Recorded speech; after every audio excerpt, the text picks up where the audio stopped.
এই গরমে বাচ্চাদের এমন একটা খাবার দিতে হবে যেটাই হলো পেটটাও ঠান্ডা থাকে আর যেটা থেকে পুষ্টিটাও খুব ভালো পায়। 6 মাসের বাচ্চা থেকে 5 বছরের বাচ্চা অবধি বাচ্চা যে ফর্মে খায় এই রেসিপিটা তোমরা সেই ফর্মেই বানিয়ে দিতে পারো। এরকম কিছু না, ঘরের থাকা পেঁপে আর কুমড়ো আর মুসুরির ডাল। বাচ্চা থেকে বড় সবাই যেন পেঁপেতে কিন্তু পেটটা আমাদের ঠান্ডা থাকে। মিঠির এখন 9 মাস বয়স।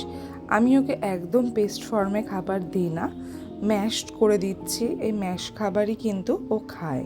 প্রথমে পেঁপে কুমড়ো ডাল সেদ্ধ করে নিয়ে ভালোভাবে ম্যাশ করে তার মধ্যে কিছুটা ভাত যোগ করছি, আর ভাতটাও ম্যাশ করে তার উপরে কিছুটা বাটার দিয়ে এটা আবার গরম করে নিতে হবে। যেহেতু মিষ্টি মিষ্টি হবে, বাচ্চারা কিন্তু এটা বেশ ভালোই খাবে। এই খাবারটায় পেটটা কিন্তু অনেকক্ষণ ভরাও থাকবে আর শরীরটাও ঠিকঠাক হবে।